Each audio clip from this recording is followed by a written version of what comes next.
I'm McKinney Smith. After going through a divorce, my sister passing away, experiencing narcissistic abuse, and some significant health scares, I realized through sharing my story that I wasn't alone in my suffering. Suffering, subjective distress generated by the experience of being out of balance. In a deep dive to holistically heal mind, body, and soul is where I discovered peace, clarity, and connection. It is impossible to be truly wise without some real life hardship, and we cannot develop post-traumatic wisdom without making it through, and most importantly, through it together. Social connection builds resilience, and resilience helps create post-traumatic wisdom, and that wisdom leads to hope.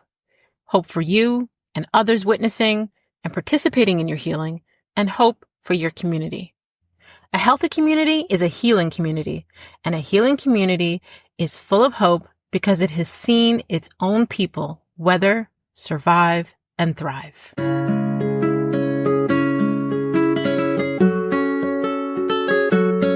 Have you ever faced struggles that made you question your strength? In Welcome My Stilettos, How to Get Through the Struggle with Grace, my first book, I share my personal testimony through adversity, teen motherhood, divorce, loss, showing you how to navigate life's toughest seasons with grace. This book isn't just my story, it's your roadmap to resilience.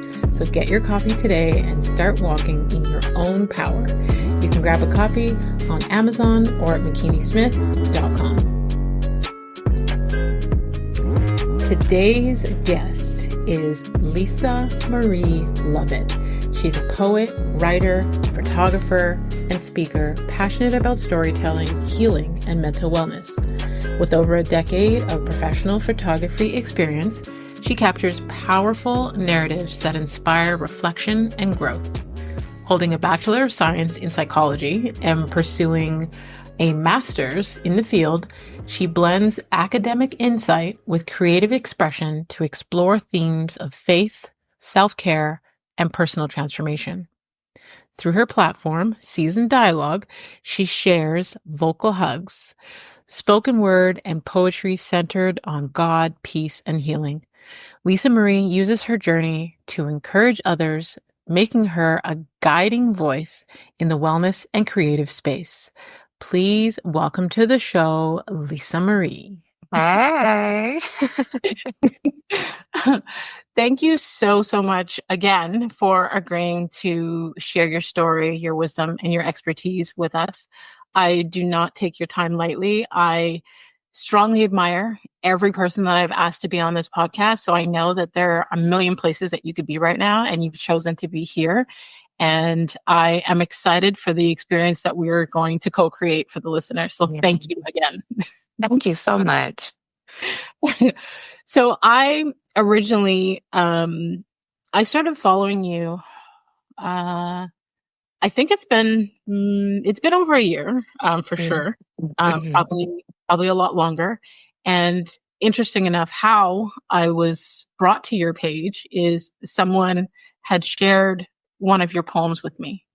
And it was, it's an interesting story. So one of my exes, who was toxic, his partner that he had broken up with, who was on her healing journey, her and I had connected to basically heal, I don't want to say heal, basically, I'm going to say to apologize to each other for any friction that may have happened due to this individual. Yes. And we started sharing inspiring posts with each other. Your page was one that she shared with me. Wow. So I guess how I was brought to your page, has a lot of meaning. But when I found out that you were coming to Toronto, I was like, I'm in. I was probably one of the first people that bought my seat. I was like, I am in. Oh, I love it. I appreciate, and I feel like, okay, I'm like totally fangirling right now, but I appreciate your authenticity. I appreciate how you express your creativity. I appreciate the energy that you share through your creativity. Your voice just even how you present when you are sharing your creativity on social media. I appreciate that in so many ways. Thank you. Okay, I'm Aw. done really.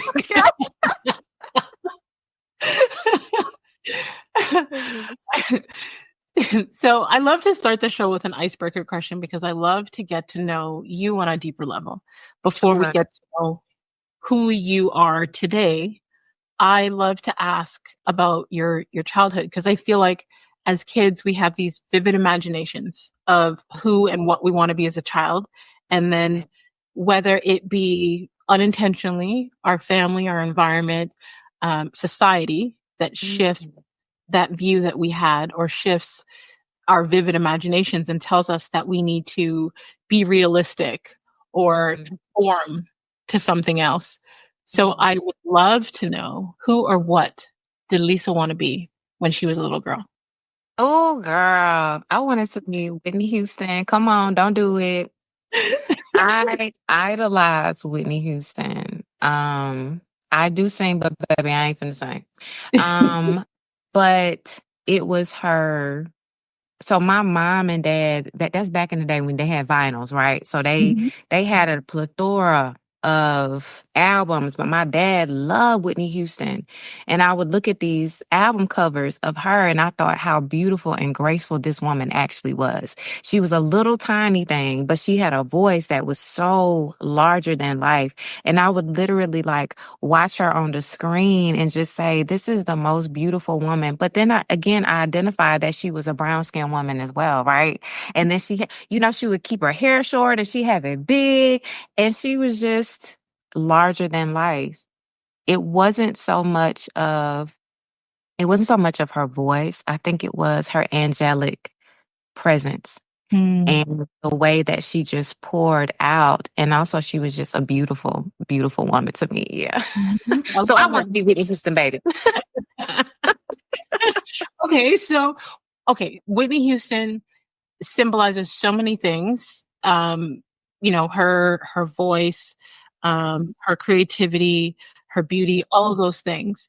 And I always like to see like the connection between who we're what we wanted to be versus who we've become.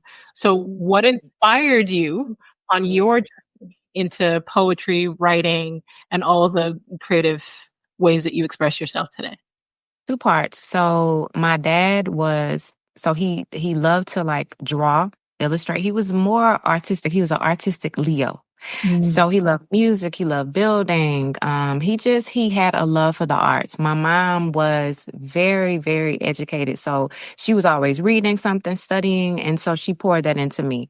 So my idle time, baby, when everybody was outside playing, my mother was like, "Oh, you ain't got homework? Come read this book." So she would literally give me, no lie, she would literally give me like books that she had in college, which was like Black history or just anything and put it in front of me and say, utilize this, spend the time. You don't have homework. You're going to spend the same time that you do doing homework, reading something. And then beyond that. Now, while I took that as, because I hated it. I mean, I hated it. Mhm. And my mom also, she would, so if I read a book, she would say, okay, here's the thesaurus. Look up a word. Here's the dictionary. Look up a word. So it was the push. Now I understand, of course, as an adult. It was the push to make me greater than uh, what I what I was, right? Mhm. And I think that that is helpful because when I'm writing, the vocabulary is so expansive. So it's Mm. nothing that I have to research or look up. It's like I know these words because these words were in front of me. You know what I'm saying? And utilizing writing, my mother was also a stickler on English as well. So it was revise this, write it this way Yeah. or articulate this word this way. So I do believe that the artistic, being in a household where my dad was like, oh, you can be free to express and do whatever. And my mother's staunch approach to education, it meshed and it, Mhm. it created something that was like, okay, I think this is my thing. Yes. I can totally see that. Like Yeah. your dad being the free spirited creative and your mom being the strict academic, Yes. how that created the beautiful art that you create today that is so thought provoking. Like Yes. I can totally see it. Okay, so was there like a pivotal moment that shaped your creative expression? So I would say I've always written. It came second nature to me, but journaling was always my go-to. So I would write firsthand about, girl, school, because Mhm. you got a life beyond that, school or even just personal things that I may have been going through. It didn't get to that point until my teenage years. And I really reached deep into me and began to write. And it just kind of blossomed from there. I think I just picked up on and knew that if I was going to do anything, it wasn't going to be necessarily something paired with academia, but something with art. Because Mhm. art was my first love. That was one of the things, both of my parents, they were like, okay, she loves to draw. She likes music. I used to play the piano. Baby, I ain't took piano lessons in so long, but I know a little tune. So my parents are great at seeing what we had, my brother and I, and honing onto that thing. It wasn't a push to do something outside of it. And I'm blessed to have that experience because I wasn't pushed in the corner. I was allowed to kind of, Mhm. find my way. Yeah. Mhm. I love that, and I even I feel like I appreciate that on a different level because that's how I am as a parent with Yeah. my children, and Yes. because I was a young mom, like I had my eldest when I was 17, and Mhm. I'm turning 45 this year, but like people around me seeing the freedom that I gave my kids to do what they That's wanted right. to do. If I saw them Mhm. interested in something, I'm going to support that. I'm going to put my money behind that. I'm going to, push them to Mhm. embrace that. And other parents are like, well, how are you allowing your child to do this? So it was like constantly being questioned, but Yes. I don't regret allowing them to be who God created Mhm. them to be, not Come who on. I wanted them to be. That's right. Yeah. That's right. I love that. Yes. Okay, so your dad had the creative inspiration on you. Your mom had the academic inspiration on Mhm. you. How has your background in psychology influenced your Mhm. storytelling? Okay, so we about to go deep, my baby. We about to go deep. So, everybody has memory of childhood, right? And so you have a place where it's like, oh, this is just how things are. And then you realize, that might have been bad. Mm, That might have been bad. There was a time, my father died when I was 10, and my mother and father were like stuck to the hip. I mean, they were, oh my goodness. If I had the example of a loving couple, they really were. They loved each other. And, but after my father died, my mother really, she went into depression. Um, and I experienced some things that I had never experienced before from my mother.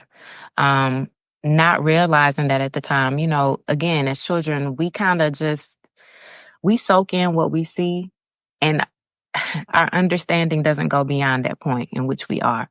And so my mother had the textbook symptoms, the crying, she didn't cook. She was just depressed. And mhm, then it evolved into anger, something that I had never seen from my mother. So she was quick to get upset, stressed. And because she couldn't contain it or she didn't know how to do anything with it, what ended up happening was because I was the first, person to go to, my mother would, she would physically hit me. mhm, She would call me names. Um, Again, understanding that my mother was under a lot of stress, but I couldn't see beyond the thought of I'm a 10, 11, 12-year-old girl, and I am going through a transformation as well. I've lost my dad, and I'm also growing and not understanding what's going on. And then as I got older, it got worse for my mother. She was offered from her job, mental health care. Mm-hmm. She declined. But also you have to understand, I mean, my mother was a very strong Black woman. Mm-hmm. Baby, we gonna pray about it. We're gonna Mm-hmm. take it to the Lord. And even then in the 90s, something like that it still was frowned upon. If you went to see a therapist, it's something wrong with you. And I think she wanted to just maintain the stability in her job as well. So she didn't want to go outside of that. Um, and again, as I got older, I started noticing things about my mother that became apparent. We would have conversations. She would shut down on me. Or we just wouldn't talk. We had a very in and out relationship. There were times that, I mean, we went months. The longest time that we went without talking was 3 years, almost 3 years.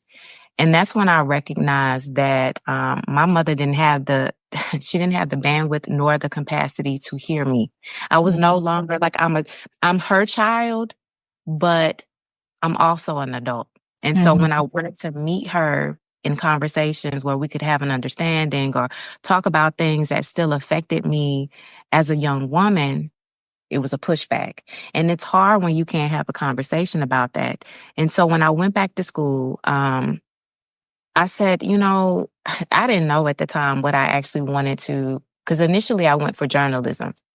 And when I went back to school, I started looking over everything, and I said, I think I wanna walk into the study of psychology. For me, it was understanding, number one, I was always interested in how people behave. I'm a very observant person. But then this was a personal thing because I wanted to understand more than anything why it is that people have different behaviors based on a certain circumstance. Mm-hmm. And so it was just, okay, I'm going to do this. And then I became very interested. So the portal of everything started to open up. I started reading studies, especially about Black women. I started reading about depression. So it opened up so much. So I would say the study of psychology was definitely because I wanted to understand my mother and then open up a gateway to understanding human beings in general. Yeah. Yeah. Wow. Mm-hmm. There's so much I want to unpack there. Like I have goosebumps. First of all, I'm sorry that you lost both your parents. Yes, I thank you. have no idea what that would even feel like. Second, so this is what 6.5 years since I've been recording this podcast, and prior to that, I was doing interviews on social. So with over, I don't know, almost 400 conversations, one Yeah. thing that I have noticed is our pain births our purpose. Come on, every time. It's like, people don't want to go through things. They try to avoid hurt and all the things. But the common theme that I have seen with every conversation, including my own life, is our pain, our purpose. We were able to transmute that pain into something beautiful. So as much as it hurts that we have to go through those things, it's our teacher, it's our guide. Yeah. Wow. Um, there was so much that you said there that I'm like, okay, I want to unpack this, I want to unpack that, and then my brain was like, no, I don't remember.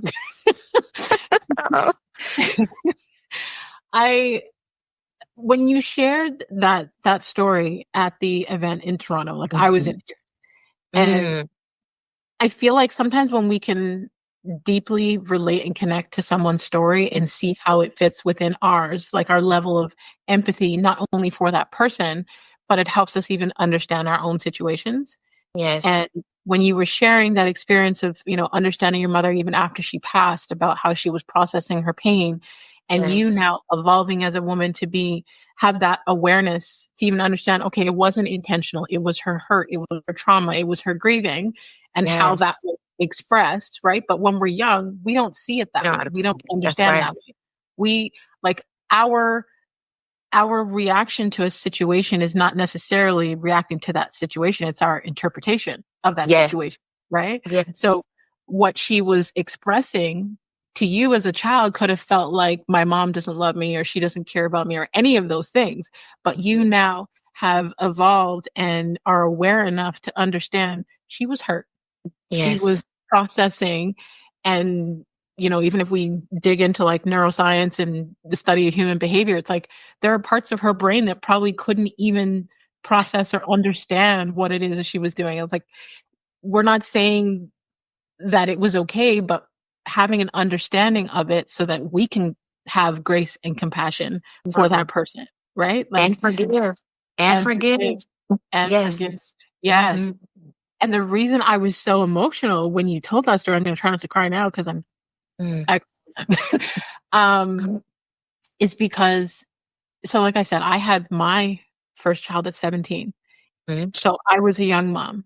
And although all three of my kids are adults now, I am now heavily working on healing my relationship with them because of the hurt I was experiencing when I was younger and how I may have treated them when I was younger or things that I may have done unaware when I was younger. So now Mhm. that I'm in this place where I've been working on my healing, realizing how that may have hurt them or how they may have interpreted that. So Yes. it was heavily emotional to understand your journey and Mhm. your griefs for your mother, because I was like, okay, there's hope for my for my. Yes. And then also in that moment, the woman that was sitting beside me, that was holding my hand in the moment as you were sharing the story, is the woman that I explained in the beginning, where we both dated the same man, had children for the same man, and have Wow. relationships. And we are on our healing journey together. And we are sitting there holding hands, listening to you share, and both in tears. That is so powerful. That is Yeah. so powerful. I don't know that many, I don't want to change the trajectory of the conversation, but I do want to say Yeah. this. I don't know that many women um could do what you and the ex did, Mhm. where there's a commonality where you realize, okay, maybe our grievances towards each other was a nucleus in which our ex Mm. did. And Mhm. so we're going to be woman enough to come to each other, talk it out, and then realize, baby, you ain't even that bad. We Mhm. one and the same. It's nothing but love. And to sit next to, that's growth too, Mhm. to sit next to someone and really look at it as you my sis at the end of the day, regardless of what goes on. You are my sister and I'm going to lock hands with you. We're going to cry together. We're Mhm. going to share this. I'm going to learn about you and I'm not going to judge you based off what I thought Yes. about you. I Absolutely. love. Absolutely. but but that keeps us in the vein of like it doesn't change the trajectory of the conversation because it's about our healing journey, our awareness, Yes. our Yes. processing, our past traumas, and how Mhm. we are healing today so that we can be better for our children. Because our Yes. children are siblings, right? Gotcha. Okay. So no matter what may have happened in the That's right. past with a common person trying to create chaos, our kids, which Yes. I've always welcomed her kids into my home. She's always welcomed my kids into her home. We just didn't Yes. have that relationship. So That's when right. their relationship ended, we were both in therapy. She's in therapy. I'm in therapy. So we're both on our healing journey, understanding the, I guess, what we needed to heal, why we attracted that toxicity. And knowing that her and I are both empaths, we are both loving people, and we both want what's best for the children, we are Yes. healing generational wounds together. I love that. I love that. I love it. Wow. Yeah. Okay, so I know that you're a woman of God. So what role does Mhm. faith play in your work and your personal journey? Mm. So, early on in my life, we didn't go to church. Even though my grandfather was a preacher, I think she was churched out, to be honest with you. But it was a couple of years before my father passed that she introduced us into church. And I just remember the first time we went, I was just like, oh my God, like this is different. Like I've heard of church, but Mhm. never sat in church. And the pastor he done such a great job that even the smallest person could understand how he taught the stories. And so as we started going to church, my mother believed in prayer.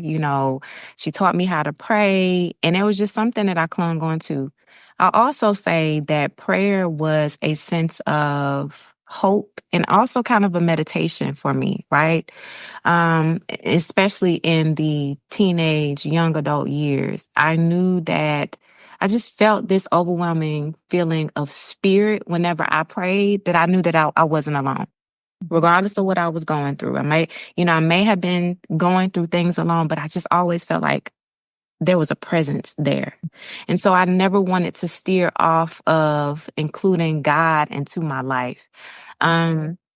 It has shaped me in so many ways. I think without having God in my life and being faithful, I don't know. I don't know where I would be, to be honest with you. You know what I'm saying? Like, I don't even know how I would manage day to day. And so I try not to take moments to not include God in something that I'm saying or even in my personal life. Thank you, child, riding on the road. Thank you, God.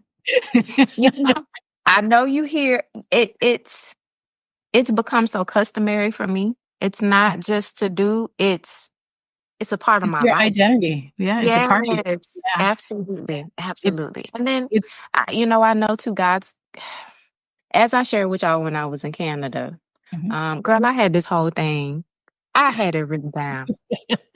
I mean, girl, I was going through bulletin points and I was like, I'm going to say this. And when I walked into the building, and this is why this is important when we are on our faith journey, I'm a person who always prepares.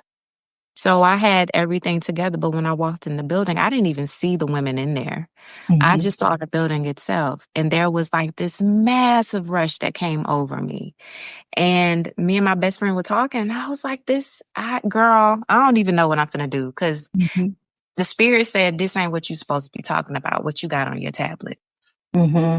Prayed, and I said, Lord, whatever it is that I'm supposed to talk about, please give it to me, because I don't like to not be prepared. And I was really nervous going on because I didn't, baby, how you going to start? You can't look at you. It doesn't mesh. And so I said, Spirit, please carry me through, because I don't know what it is that I need to identify when it comes to these women. Like, I can give statistics, I can give generalizations, but there was a feeling in the room that I gotta be vulnerable in this space, because the lady in front of me and the lady beside me, they're going through something that I don't know, but I know. I don't know, but I know. And then I also want to share with you too. This is, again, being connected to spirit. When we were doing the meet and greet towards the end, there was this woman that was kind of on my left side. She was towards the back. And so as I was talking, it's almost like my eyes kept going to her. And so when she was talking to me, I gave her a hug, and girl, I don't even know. I whispered in her ear, and because I could feel it. I could feel it in my spirit. And I said, baby, you've been taken advantage of. And you keep allowing people to take advantage of you. And I said, this ain't me talking, this God talking. And she just broke. We just started talking and just crying together. But it's those moments when God uses you for something, you can't take this thing lightly, because he's going to show you some things. It ain't even operable with you. It ain't you, it's God. And he has to trust that you're going to do exactly what he asks you to do, and do it in the formality that only you can do it in connection with him. So, yeah, my faith is definitely important in my walk in life. Absolutely. I can see it. I see the God in you. Yeah. When you see someone, or when you connect with someone, say on social or whatever, and maybe externally on the surface, they may use God as a mask. Yes. But just keeping it real. Come on now. So Yes. I don't know if you're the same, but so I'm an introvert, I'm an empath, and I'm heavily, like, I'm a sponge with energy. So I can feel things, and it affects me very, like, heavily. And sometimes, because I'm so guarded when I walk into places, and I'm trying not to be such a sponge, people Yes. may perceive that as me being stuck up or, whatever. Standoffish. But Yes. yes. But it's like you can feel it. So with you can feel it in who you are as a person. It's not surface level. It is the identity of who you are. You can feel the love. You can feel the the generosity. You can feel like all of it. You can feel that it's real. Do you know what I mean? So even when you said when you were at the event and you could feel, women that were experiencing things, it's like you being in tune with spirit. It's, Yes. God, like you said, it's God. God's whispering to you, telling you, okay. So Yes. I thank you for your obedience instead of, going through with what was on the tablet with Wow. following your spirit. Like you walked into that room and God was like, no, these women need healing. I'm going to speak through you. Come on. And I don't even know if I'm right or not. I could be wrong, but the woman that you said at the end of the meet and greet and you whispered in her ear, did she happen to have very short golden She had a blondish hair? ponytail. She was a Okay. lighter skinned woman. Yeah, and her hair, if as I can remember, it was in a ponytail. Okay, because there were certain things that I was feeling as well, but I Mm. remember one of the women that I was there with, actually the same one that I was sitting beside, when she came up to you. I don't know what you said to her, but she burst into tears too. So Girl, listen, the spirit was so heavy in that room, but not in a bad way, right? I felt like the spirit was heavy because it needed to be released. Like I felt like everybody came for a purpose, but maybe not for the portals to be open. yeah. And then it just had to happen so that someone could release something Hmm. or identify with something. And my message always is when it comes to the things that we suffer through in our experiences, the best thing that we can do when we get to that point is to let go and forgive. Yeah. I can't even tell you the when we don't forgive, it's almost like we have this heaviness in Yeah. our body, in our chest. Yeah, and we're anxious but when you release that, like truly release it from you, you know that God, He handles it. You are free from all of the thoughts, all of the triggers and occurrences that happen on a day-to-day basis if you didn't forgive. And you also have this space of now I can kind of live my life. Because your life be surrounded by what you hold in. Yeah. Mhm. Listen, I can give you a quick story to completely Yes. confirm everything that you just said. So when I was going through my divorce in 2009, Mhm. my ex-husband, like that was, I'm going to say I experienced a lot of narcissistic abuse. So it was Yes. very, very heavy. And going through that divorce was messing with my mental. I feel like if I was somebody else, I'd probably be locked up in a mental institution. It was messing with me. And I was having migraines for months at a time. Like I was going to the hospital every couple of days. I had to go by ambulance a couple of times. Like it was intense. The stress, the internal turmoil, it was a lot. And one day I was like, I can't do this anymore. I don't want to fight through this divorce anymore. You know what? You can have all the material things. I just want full custody of my son. I'm done. I wish you well. Yes. I am going to pray for you. I want the best for you. I Mm. release you, like all of the things or the anger and all the feelings that I was feeling. I was like, I don't want this anymore. I forgive Yes. you. I'm done. Can Mm. I tell you, my migraines stopped. Woo. My business as an entrepreneur started to flourish. Ooh. I started to date. I started to make new friends. I started to come out of my shell, all because I Yes. was like, I'm done being angry. I'm done Come on. being mad at the situation, this person. I'm Yes. done. Mm. So Ooh. now I know the importance of forgiveness. Oh Even yeah. when people are like, I don't want to forgive that person. You don't need to be their best friend again. They don't need to be That's right. invited into your home again. You can That's right. release that energy though, because it is like an anchor inside of you. Like it's like tied up around your ankle and pulling Mm. you down and you're drowning and you're like, you know what? I still want to be mad. No. Yes. That's right. That's When right. you let No. it go, you release that anchor, you can swim to the top, you can survive, get out of the water and thrive. That's right. That's exactly right. Wow. And the poignant point that you made was how everything opens up after that. You Mm-hmm. see life just it's almost like there's something that says if you get rid of this one big thing Mm-hmm. and move it out the way, then you can see everything that was hidden below it. And then it Absolutely. comes out the surface. It's Yeah. We're blocking our own blessings when we hold on Mhm. to that resentment, that anger. Yes. Yes. So, okay, so your IG handle is called Season Dialogue, your website Season Dialogue. How did Season Dialogue come to life? Like, what does Ooh. it represent for you? Absolutely. So season dialogue after losing my mom in 2020. And again, that was off of that 3-year stint that we hadn't been talking. Um I think it was like 6 or 8 months before she passed away. We had a conversation. But again, my mom's, thing was, hey, as if nothing happened. And that's the rigmarole that we do. And at that point I think I was so open to have that conversation or anything that I was cool with it. It's like, okay, we ain't gonna ask no questions. I already know I don't want this 3-year thing to happen like it did. Um, but that was the pinnacle moment after she passed away that I realized, okay, I got some work to do. I was angry. I was resentful. Even though in our way we kind of patched things up, there was some unsaid things. There were some things that I still hadn't healed from. There were some answers that I was still seeking, and I was angry because, and I say this as a joke, right? But my mother would laugh at it. I remember saying, "Oh, so you just died before I could even, oh, this is just like you." To avoid the whole situation. So I was really like in that mindset. And that anger that I felt was what I could relate to what my mother felt. It's like Mm-hmm. now I know, and now I know how she was feeling. And I took a while to like really process a lot of things. Season dialogue came as I realized, number one, we go through different seasons in our lives, right? We got our good, we got our bad, we got our in between.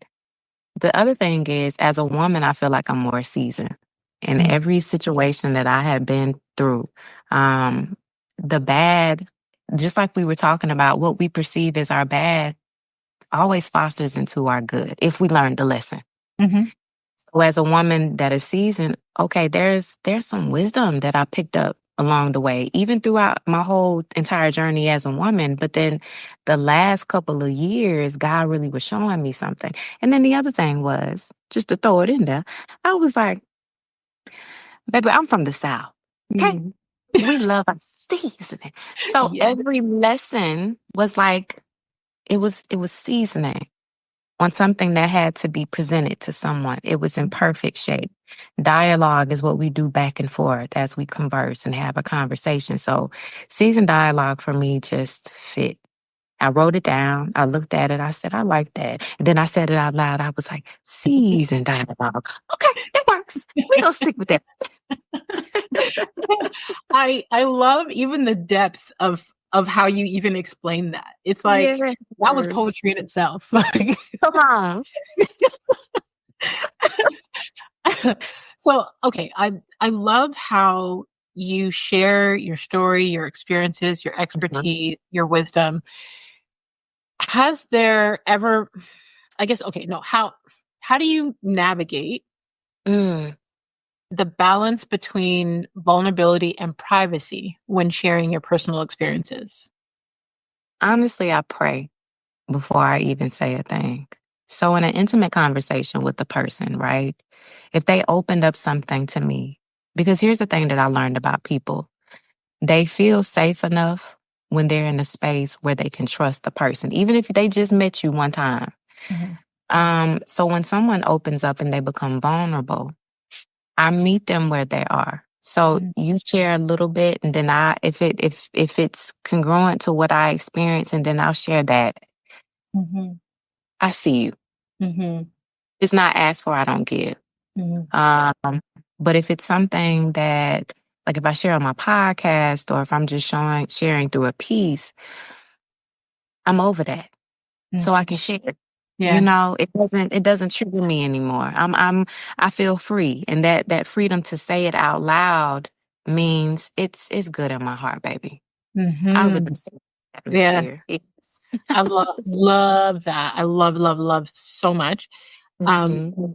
I remember when I first started utilizing social media, and I know one of my gifts is transparency, and sometimes I'm too transparent for some people, right? Because they're like, I'm not ready for that. Yeah. Um, but I had to learn how to deliver my transparency without oversharing or offending. Yes. Right? It was like Mhm. I'm gonna say I don't know, throughout my 20s and maybe even my early 30s, what I shared on social, if I look back, I'm like, maybe I was oversharing. Um, but at the time, that was how I really connected with people because they're like, wow, I feel like you're speaking my life. And That's then I right. went through some things in my late 30s, and I guess I started in my early 40s where it was like no more oversharing. And it's not that I am being secretive, but I'm more Yes. private with my Yes. personal, especially the things that I want to protect, like my relationship and things like that. But like you said, like I learned instead of sharing my open wounds and allowing people to make those hurts even deeper and Yes. continue to add paper cuts to those wounds. Yes. If I'm sharing something, it's because it's now a scar. It's healed. I'm good. Right? Good. Yes, I love that. Yeah. Yes. Yes. Oh, wow.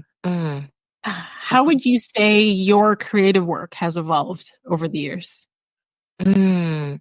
So, background, 15 years I've been a photographer.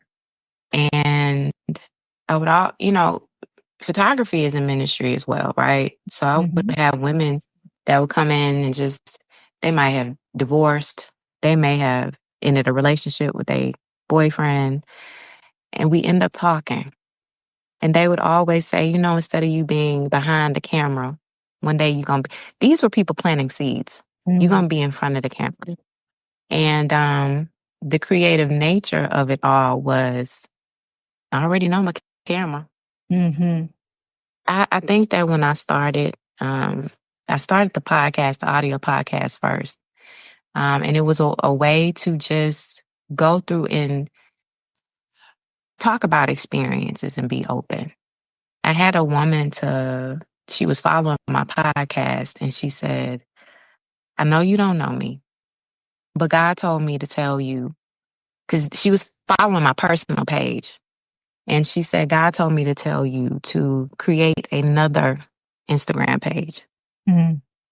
called Season Dialogue, because that was, of course, the name of my podcast. And she said, because the people that God wants you to reach is they're not around you in your personal page. Mm. So I was like, wow, okay. And she stayed on me. She literally stayed on me. And she said, when are you going to start the page?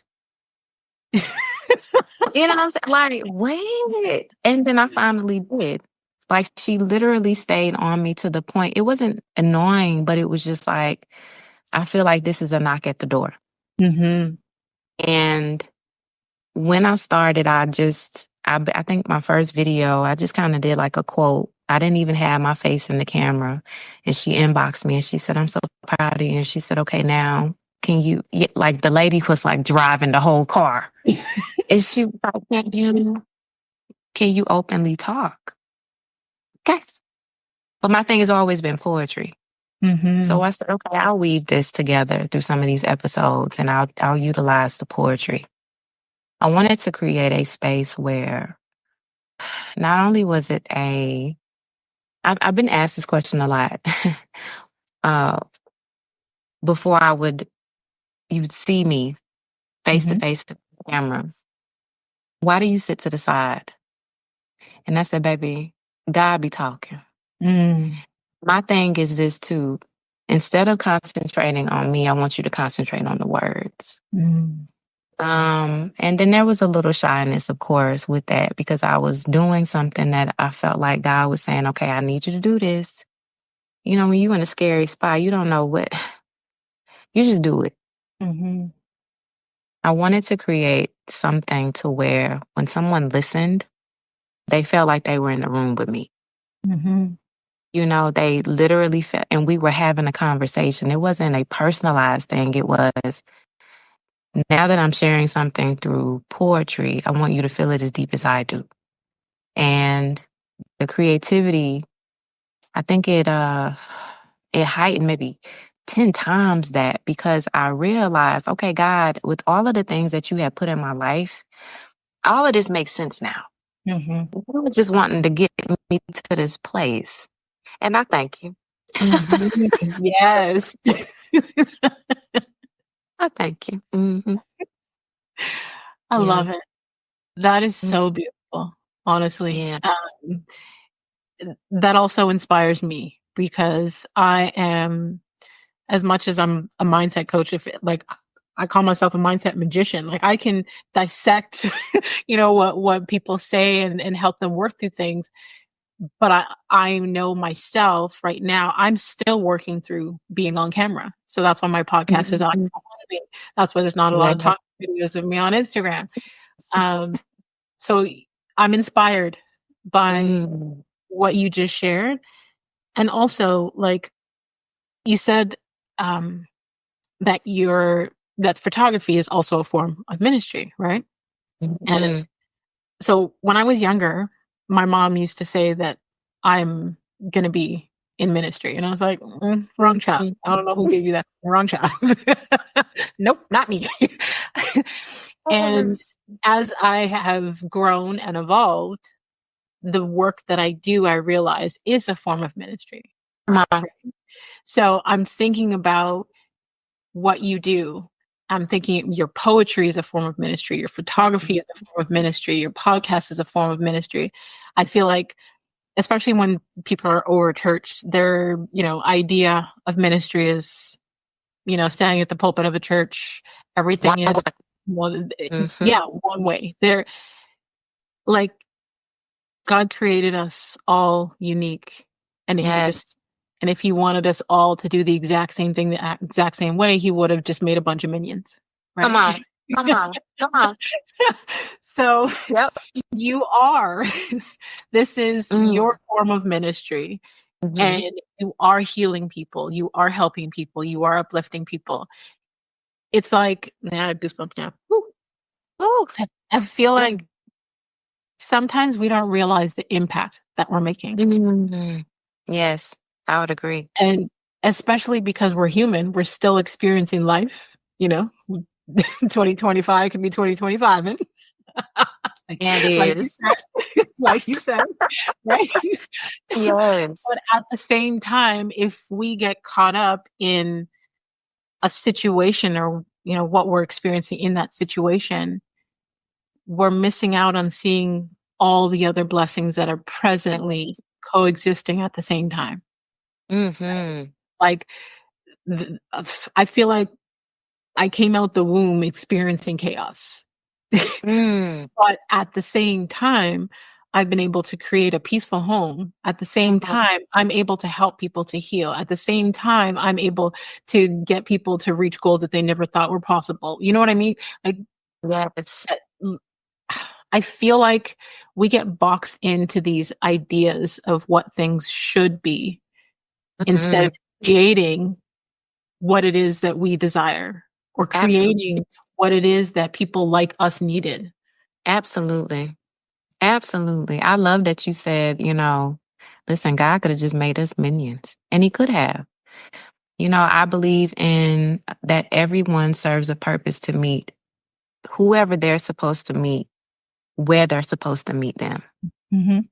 And then whenever you have what you need from that one person, sometimes God shifts you and then you move to a next phase, and then you'll meet other people who can provide and give you something. But all of this, all that what we do is a ministry.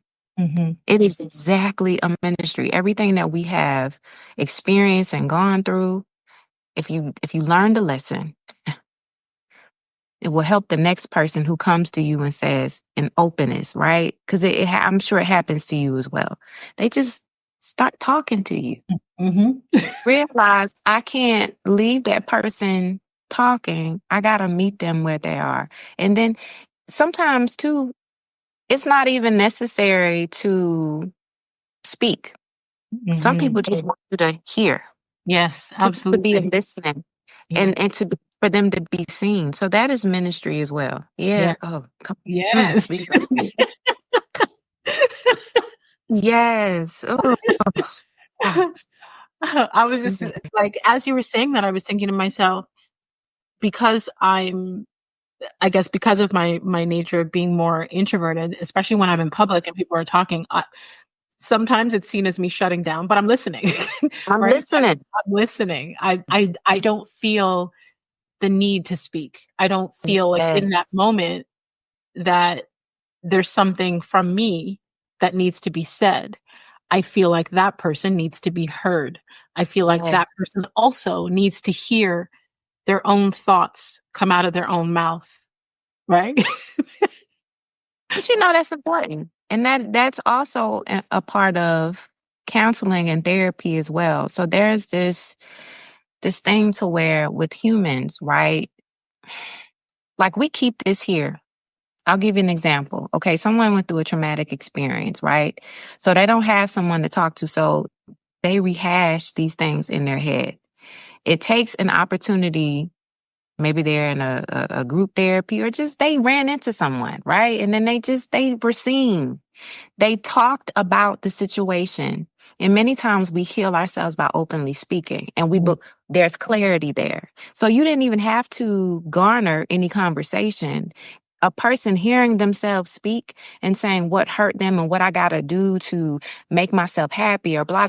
We do this. Yes. We just need to openly say it out loud. And so I love that you pointed that out. Like we can heal ourselves. Sometimes it does, we may need to have conversation with someone who can give us a different perspective or help us guide our way. But when we keep these things locked in the inside, basically what you're doing is trapping everything in and it's not regurgitating. You're not unleashing it. It's not helping you. You're going to stay thinking about that thing forever and ever, and you're going to have a headache at the end of the day. Mm-hmm. We are capable of speaking life into ourselves and then allowing things to flourish and to happen for our good. Mm-hmm. Wow. I love that you said we are capable of healing ourselves, because I feel like society has conditioned us to believe that we can only depend on outside experts and sources. That we have to go to a doctor for something, that we have to do, certain things. So, like, yes, I appreciate the services that these people provide, but at the end of the day, if you cut your finger, the doctor doesn't heal you, you heal yourself. Right? Come on. That's right. So, like, I believe that we have that ability to heal ourselves, but sometimes because we are so focused on getting an outside solution, we don't look within. We don't, I guess, focus on our alignment and connection to spirit to even have the tools or the mental capacity to heal or to look for solutions within. We are automatically like, okay, let me look outside of me. Let me find someone or something outside of me to fix what's within. I totally agree. And I'll also say that can be a trauma response to a lot of people as well, where they feel like they have to be linked with someone else. Because many people haven't taken enough time to sit with themselves. And actually dissect everything that's going on. So that fear of sitting with self means I got to go run to somebody else and attach myself to whatever they're feeding me so that I feel validated. But many times, if you just sit with yourself long enough, you'll figure it out and say it out loud. You'll figure it out. See, and you use the word attach. And to me, I believe that anything that we are attached to is not healthy. But whatever we are connected to, come on, is healthy. So if we connect to self, if we connect to God, if we connect with our loved ones, that's but many of us found ourselves attached to toxic people or attached to things that we, become addicted to or feel that we need. Yes. Because of an unhealthy reason. That's right. Mm-hmm. Come on now. Okay. Thank you so much, Lisa. Okay, before we You're go to the welcome. final segment of the show, I would love if Yes. you could share with the listeners where they could stay connected with you, where they can learn more from you and about you. Absolutely. So you can find me on Instagram and TikTok, season underscore dialogue. TikTok is a little different. It's season dialogue, season underscore dialogue one. You can Mhm. find me on YouTube, season dialogue. And starting February 3rd, I will be on Patreon as well, season dialogue. And I'm going to tell you real quick why I decided to do Patreon. Okay. One thing I realized is that, listen, I don't care about numbers. Mhm. I want to be in community with people. And I Mhm. realized that when I have been doing speaking engagements, how important that is to connect with people. So I decided, okay, Patreon is a place in which I can connect with people and I can do things that I can't necessarily do on social media. And with what you said, I am an introvert as well. And sometimes, many times with introverts, we're a little selective. Mhm. We like what we like, you know, and we want to curate something that feels good to us. So if I invite you in and you sit in my house, that means you special. So Mhm. it's the same type of thing, you know. If you sit in this space, that means you special. And I'm gonna talk to you and we communicate and we, you know. And when you have an open world of something like social media, there is no touch and no Mhm. sense and no closeness. And so that's Mhm. what I want. So yeah, if you interested, go on and become a member on Patreon. See Yeah. dialogue. I Yes. love it. I love it. I will have all of your details linked in the Absolutely. section below the episode so they don't have to search too far. Yay. Thank you. You're welcome. So for the final segment, it's kind of like a rapid fire, ask a couple of quick reflection questions, Sure. and you can answer one word or one sentence, but I don't like to box people in. That makes me feel claustrophobic. So if you feel the need to expand, you're more than welcome to do so. Okay. Okay. All right. What daily practices help you stay grounded? Prayer. Period. Absolutely. Okay. Okay. Name a book that has changed or greatly impacted your life. Ooh, The Alchemist. Good Mm, book. Great book. Hmm. okay. What new belief, behavior, or habit has improved your life in the last 5 years? Oh goodness. Forgiveness. Mm, Forgiveness. yeah. That that would be the biggest practice. Yes. Okay. If you could have a gigantic billboard anywhere with anything on it, what would it say and why? Live your life like no one is looking. Mm, And the reason why I say that is because you are your authentic self when you don't have an audience behind you. So hmm live your life the way that you want to, with morals and values, but live your life as freely as possible without the introduction of other people telling you how to be, how to behave, who you should be. Just live your life. Yeah. hmm Love it. Okay. When was the last time you cried? Oh my God. The last time I cried was last week, baby. Okay. When and where are you the happiest? I am the happiest when. Ooh, good question. Honestly, I'm the happiest when I'm home. Was it why? Did you, No, when and where are you the happiest? okay, when and where? Yeah, when I'm home and when I am absolutely, my home is my peace. So that just kind of rounds it out. Yeah. Yeah, yeah. Love it, love it. Okay. Yes. And last but not least, what do you want your legacy to be? Oh my goodness. For my family, for my children, I want my legacy to be, oh goodness, that is powerful. Our children, they take in what we experience. And so my legacy that I want to leave with my boys is that mama lived and mama conquered.